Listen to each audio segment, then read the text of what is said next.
झामुमो और कांग्रेस मुझे लगता है कि राजनीतिक तौर पर ऐसा समझती है कि उन्हें किसी भी परिस्थिति में अल्पसंख्यक वर्गों का अथवा मुसलमानों का वोट मिलेगा ही मिलेगा। ओबीसी जिनकी संख्या चाहे 50% ही क्यों ना हो, इनका कुछ नहीं बिगाड़ सकते हैं। हमारे देश में जिस भी पार्टी ने शासन किया है अब तक, अल्पसंख्यकों के साथ, मुसलमानों के साथ इन लोगों ने अन्याय ही किया है। हमारे देश के या हमारे राज्य के विभिन्न शहरों में मुसलमानों की अलग बस्तियां और आम तौर पे अव्यवस्थित बस्तियां क्यों होती हैं? राज्य के मुसलमान भोले भाले हैं। उन्होंने विगत 75 वर्षों में प्रताड़नाएं झेली हैं कि मुसलमान जैसी परिस्थिति में है उनको उन्हीं की परिस्थिति में छोड़ा जाए और उनको जो भेदभाव की समस्या है उससे बाहर निकलने ही न दिया जाए। हिंदूवादी बनने का कोई नेता ढोंग करता है तो वो भी ऐसा जानबूझ करके करता है।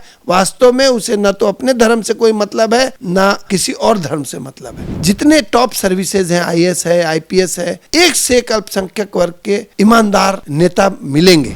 क्रिकेट के मैच होते हैं तब हम लोग जाति वर्ग धर्म भूल जाते हैं। झारखंड में महागठबंधन की सरकार आने से पहले चुनाव में कई वादे और दावे किए गए थे, जिसमें मुख्य रूप से ओबीसी को 27% आरक्षण और यहां 1932 का खतियान लागू कर स्थानीय नीति बनाने का मुद्दा, जिससे झारखंडियों को रोजगार मिले। लेकिन यह तमाम मुद्दा कहीं ना कहीं लटक गया है और इस पर हम बात करेंगे पूर्व महाअधिवक्ता और झारखंड पार्टी के कार्यकारी अध्यक्ष अजित कुमार से। सर, किस तरह से देखते हैं और क्या कुछ अब तक हो पाया 27% आरक्षण में ओबीसी वाले?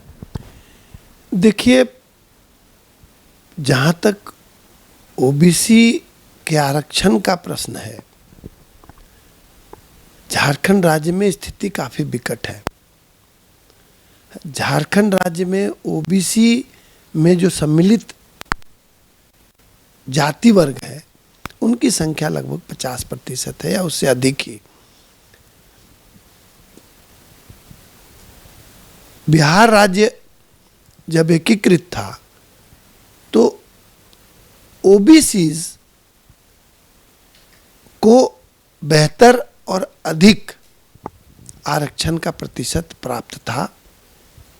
जब झारखंड राज्य अलग हुआ तो ओबीसी के जो आरक्षण का प्रतिशत है वो घटा दिया गया। जाहिर है कि अनुसूचित जनजातियों की संख्या यहाँ अधिक है और उन्हें बढ़ाने की आवश्यकता थी। झामुमो कांग्रेस की सरकार में एक विचित्र तरह की परिस्थिति खड़ी हो गई है। झामुमो और कांग्रेस मुझे लगता है कि राजनीतिक तौर पर ऐसा समझती है कि उन्हें किसी भी परिस्थिति में अल्पसंख्यक वर्गों का अथवा मुसलमानों का वोट मिलेगा ही मिलेगा। यह समझते हुए भी कि राज्य में जो मुसलमान हैं या अल्पसंख्यक वर्ग के लोग हैं उनमें से अधिकांश ओबीसी की श्रेणी में आते हैं, परंतु किसी न किसी प्रकार से बरगला करके ऐसी परिस्थितियां क्रिएट की गई हैं हमारे राज्य में कि बीजेपी को वो वोट न दें और चाहे कोई और सरकार या कोई राजनीतिक दल मुसलमानों को कुछ न भी दे तो राज्य के मुसलमान उन्हें वोट दिया करें। मध्य झारखंड के क्षेत्र में ओबीसी जाति वर्ग के लोगों की संख्या ज्यादा है, राज्य के अन्य क्षेत्रों में भी है, और चूंकि उनके लिए जो प्रेस्क्राइब्ड आरक्षण है वो इतना कम है, इसलिए अभी आमतौर पे आप देख रहे हैं कि कुर्मी जो जाति के लोग हैं हमारे राज्य में वो अपने आप को शेड्यूल्ड ट्राइब में शामिल करने की मांग कर रहे हैं। शायद उनके जहन में ये बात है कि यदि वो शेड्यूल्ड ट्राइब की श्रेणी में शामिल कर लिए जाएंगे तो उन्हें बेहतर आरक्षण की व्यवस्था मिलेगी और राज्य से अन्य सुविधाएं भी ट्राइबल्स को जो मिला करती हैं वो मिलेंगी। वो विषय अपनी जगह पर है, परंतु वास्तव में जो 12% आरक्षण भी ओबीसी के लिए यहाँ उपलब्ध है, उस मामले में भी वर्तमान राज्य सरकार ने बड़ी बेईमानियां की हैं। कुछ एक मामले मैं स्वयं न्यायालय में देख रहा हूं, जहां इन्होंने लगभग ओबीसी का आरक्षण कई एक जिलों में शून्य कर दिया है। कुछ पदों के मामले में पूर्व में मेरिट में नियुक्त हुए लोगों को काउंट करते हुए, जो कि कानूनन ये नहीं कर सकते हैं, इन्होंने उन विषयों में, उन पदों के मामले में ओबीसी के आरक्षण को शून्य कर दिया। ऐसा प्रतीत होता है कि झारखंड मुक्ति मोर्चा अथवा कांग्रेस यह बखूबी समझती है या समझ रही है कि राज्य के ओबीसी, जिनकी संख्या चाहे 50% ही क्यों ना हो, इनका कुछ नहीं बिगाड़ सकते हैं। बट दुर्भाग्य की बात है कि छोटे बड़े नेताओं के कारण या ओबीसी के जो लीडर्स हैं, उनके विषय को न समझने के कारण या लोगों के बीच में विषय को ले जाकर के नहीं समझाने के कारण लोग अभी भी झामुमो अथवा कांग्रेस के साथ चल रहे हैं अथवा उन पे भरोसा करते हैं। मैं राज्य की ओबीसी जनता की ओर से झामुमो एवं कांग्रेस को आगाह करना चाहता हूं कि जिस प्रकार से वो ओबीसी वर्ग को छलने का काम कर रहे हैं, उनके साथ अन्याय कर रहे हैं, राज्य की जनता यह देख रही है। और यदि वर्तमान सरकार छोटे छोटे घोषणाओं के कारण या खतियानी यात्रा जैसी यात्रा निकाल करके ये धोखा देते हैं राज्य के आदिवासियों को भी, एज इफ की 1932 का खतियान इन्होंने लागू करवा दिया, एज इफ की 27% आरक्षण इन्होंने ओबीसी को दिला दिया। राज्य की जनता को वास्तविकता समझनी चाहिए। न तो 1932 का खतियान इन्होंने लागू किया है, न लागू करने वाले हैं, ना ही इन्होंने 27% आरक्षण ओबीसी को लागू करके दिया है, ना ही ये ऐसा कुछ करने वाले हैं। वास्तव में 1932 के खतियान के बजाय इन्होंने 60-40 की नीति लागू की है राज्य में, जिससे राज्य की संपूर्ण जनता प्रभावित हो रही है। इसलिए 1932 के खतियान की बात सिर्फ एक धोखा है, एक छलावा है। उसी तरह से ओबीसी को 27% आरक्षण देने की बात करने के बावजूद इन्होंने जो दिया हुआ 12% आरक्षण है ओबीसी का, उसको भी छीनने का काम किया है। और इस धोखे का पर्दाफाश समय आने पे जरूर होगा। और मैं समझता हूं कि यदि राजनीतिक पार्टियां जो यहां शासन करने का दम भरती हैं या चुनाव में खर्च करके चुनाव जीतने का दावा करती हैं, मैं यद्यपि झारखंड पार्टी, जो कि हमारे राज्य की एक मूलभूत पार्टी है, जिन्होंने सबसे पहले अलग राज्य की परिकल्पना की थी, हमारी पार्टी नहीं चुप बैठेगी। हमारी पार्टी, झारखंड पार्टी, जिस भी स्तर पर जैसे भी बन पड़ा लोगों के बीच जाएगी।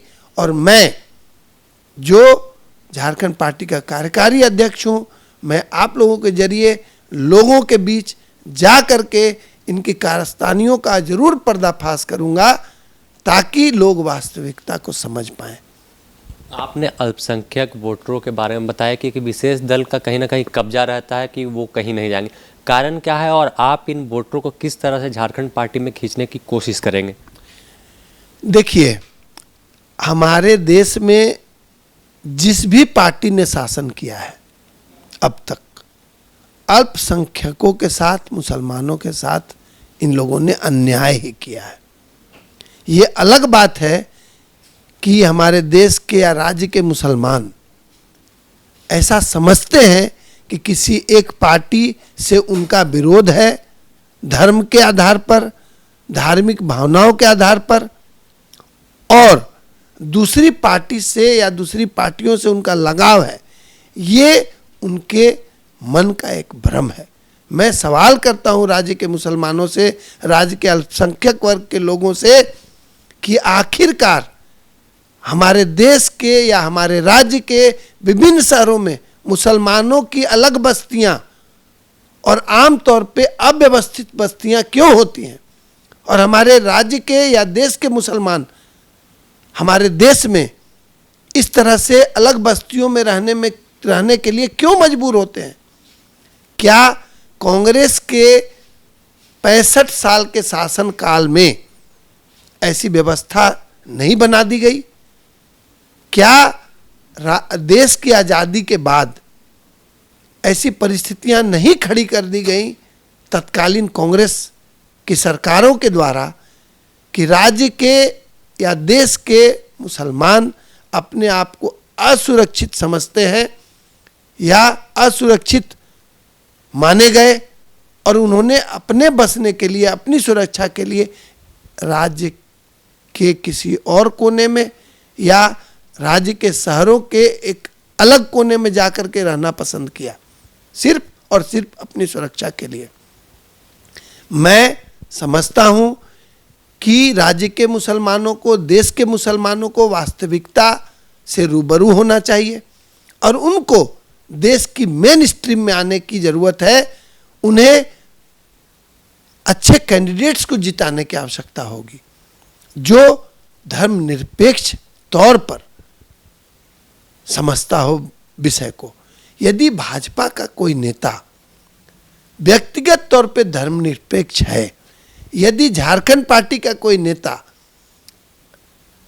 मानसिक तौर पे, व्यक्तिगत तौर पे, मन से, दिल से धर्मनिरपेक्ष भावना रखता है, तो सिर्फ इसलिए कि वो किसी एक पार्टी का सदस्य है या उस पार्टी ने उसे टिकट दिया है, ऐसे व्यक्ति को चुनने से क्या फायदा होगा?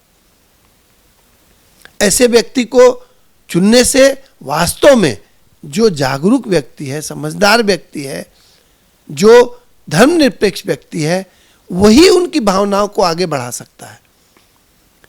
वास्तविकता यह है कि राज्य के मुसलमान भोले भाले हैं।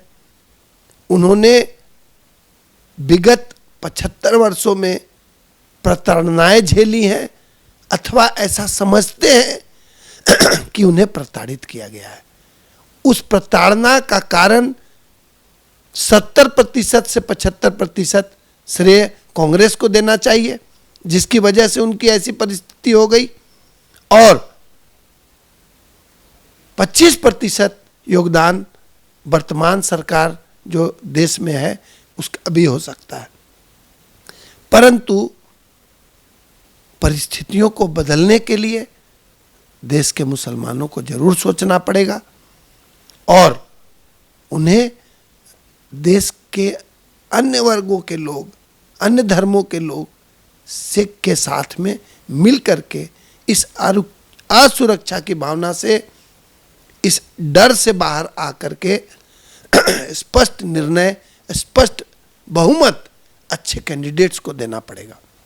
अल्पसंख्यक की जो आप बता रहे असुरक्षा की भावना, कुछ ऐसा ही मामला सदन में देखने को मिला। एक भाजपा के सांसद हैं जिन्होंने अमर्यादित भाषा का इस्तेमाल किया। क्या इस पर किस तरह से देखते हैं और क्या इसका असर जनता के बीच पड़ेगा? एक और प्रधानमंत्री सभी को साथ लेकर चलने की बात करते हैं और उनके ही पार्टी के जो सांसद इस तरह की भाषा वो भी सदन में बोलते हैं। देखिए, बिल्कुल आपने बिल्कुल सही कहा। देखिए, इस पूरे विषय को जिस प्रकार से मैं समझता हूँ, देश के स्वतंत्र होने के बाद हमारे जो भी नेता तब थे, उसमें बहुसंख्यक नेताओं ने, बड़े नेताओं ने शायद ये समझा होगा कि मुसलमानों का वोट लेने के लिए इनकी बात उन्हीं के तरीके से समझाने की नीयत से उचित होगा कि इनकी अपीजमेंट की जाए, इनको प्रलोभन देकर के रखा जाए। चूंकि देश के विभाजन के बाद एक आपसी वैमनस्य की परिस्थिति खड़ी थी, उसका कांग्रेस के तत्कालीन नेताओं ने फायदा उठाया और उन्होंने ऐसा ही उचित समझा कि मुसलमान जैसी परिस्थिति में है, उनको उन्हीं की परिस्थिति में छोड़ा जाए और उनको जो भेदभाव की समस्या है उससे बाहर निकलने ही न दिया जाए। और इस बात का फायदा कांग्रेस ने लंबे समय तक उठाया है और देश के मुसलमानों के जहन में यह बात डाल दी गई कि सिर्फ और सिर्फ कांग्रेस ही उनका हितैषी है। वास्तव में कांग्रेस तथा ऐसी अन्य पार्टियां जो कांग्रेस के साथ चलती हैं या कांग्रेस के विचारों से सहमत हो जाती हैं, जैसे वर्तमान में अभी कुछ पार्टियों का जमावड़ा लगा है, गठबंधन हो रहा है, तो इन लोगों की आम धारणा यह है कि मुसलमानों के साथ इनका व्यवहार अपीजमेंट का हो। अब आप बताइए कि जब आरंभ के 65 वर्षों में अपीजमेंट के नाम पे, धोखा देने के नाम पे मुसलमानों को अलग से रखने के कारण यदि उनके वोट का लाभ कांग्रेस ले रही थी लंबे समय तक, तो एक नई पार्टी खड़ी हो गई। इन्होंने हिंदू धर्म और बिल्कुल एक विपरीत विचारधारा की बात की। चूंकि मुसलमान अथवा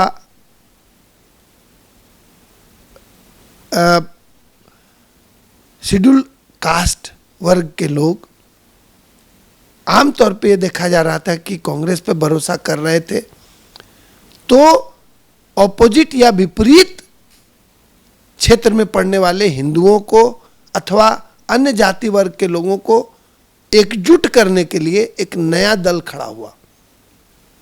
चूंकि कांग्रेस को परास्त करने के लिए और कोई चारा नहीं था, तो एक हिंदूवादी विचारधारा खड़ी हो गई इस देश में। मैं स्पष्ट तौर पे कहना चाहता हूं कि ये दोनों विचारधाराएं गलत है, ये सोच ही बिल्कुल गलत है। ना कांग्रेस सही थी जब मुसलमानों को एक खास तरीके से हाशिए पे ढकेल करके जब वो लाभ उठा रही थी, उनका वोट ले रही थी। उसी तरह से दूसरी पार्टी है जिसने एक दूसरे वर्ग को जन्म दिया, एक दूसरी विचारधारा को जन्म दिया, ये भी गलत है। परंतु मैं ये समझता हूं कि जब परिस्थितियां विकट हो रही थी, जब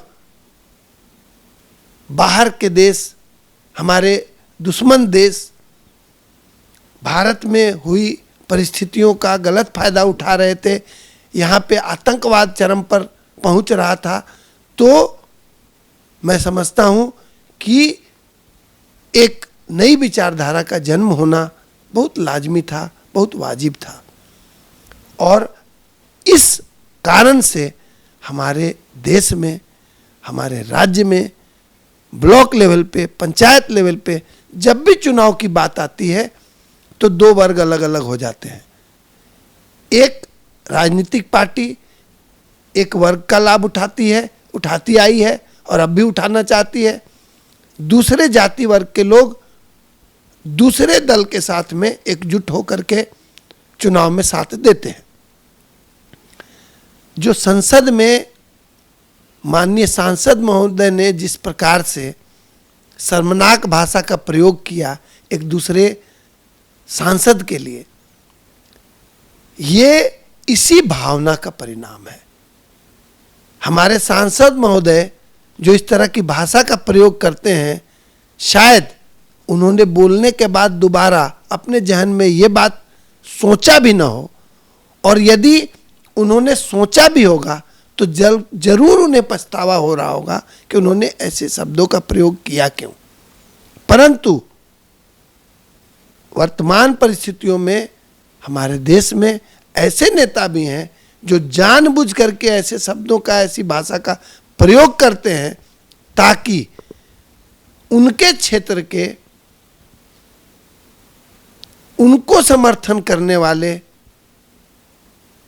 उनके धर्म के, उनके संप्रदाय के, उनके जाति के लोग सिर्फ इसलिए कि उनके सांसद महोदय संसद में जाकर भी मुसलमानों के लिए या एक अल्पसंख्यक वर्ग के सांसद के लिए अमर्यादित भावना रखते हैं या वैसी भाषा का प्रयोग करते हैं, समर्थन करते रहेंगे। वो इसलिए समर्थन करेंगे कि उनको अच्छा लगता है कि वो जिस जाति वर्ग या संप्रदाय वर्ग का विरोध करते हैं अपनी मूर्खता के कारण, उसको उनके सांसद जी का समर्थन मिल रहा है।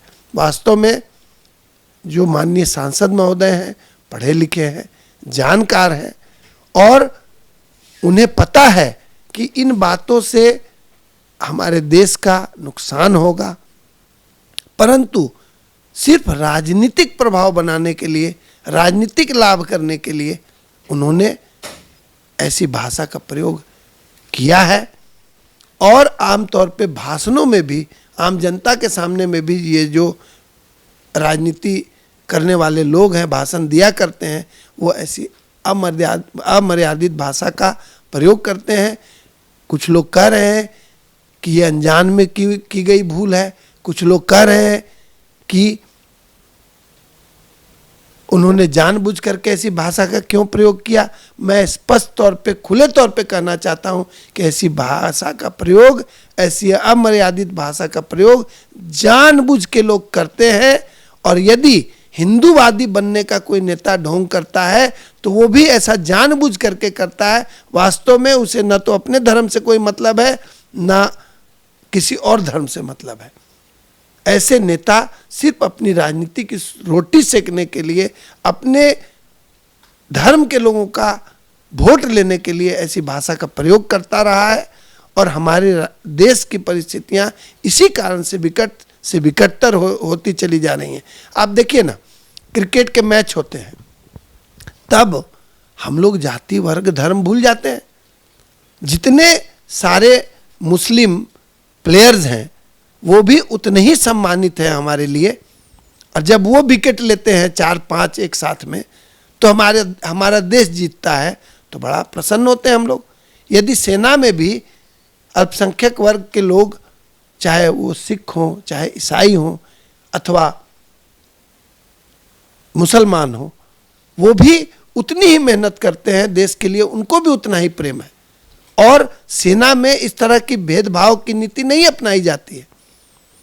जितने टॉप सर्विसेज हैं, आईएएस है, आईपीएस है, एक से एक अल्पसंख्यक वर्ग के ईमानदार नेता मिलेंगे, तो वहां भी ऐसी भेदभाव की बात नहीं होती है। तो ये भेदभाव की बात जब यूपीएससी के एग्जाम में नहीं है, जब आर्मी में नहीं है, जब स्पोर्ट्स में भी नहीं है, तो ऐसी बात ये राजनीति करने वाले लोग ही क्यों करते हैं। इसलिए कि ये यहाँ के नेता, हमारे देश के नेता ये समझते हैं कि हमारे देश की जनता अधिकांश तौर पे कम पढ़ी लिखी है और उनको धोखा देने के लिए, उनसे वोट लेने के लिए, उनको गुमराह करने के लिए, बगैर उनको कुछ दिए, उनके धर्म की बात करके और किसी और धर्म का विरोध करके भी आसानी से चुनाव लड़ा जाता है। ये एक गंदी परिस्थिति है, एक विकट परिस्थिति है।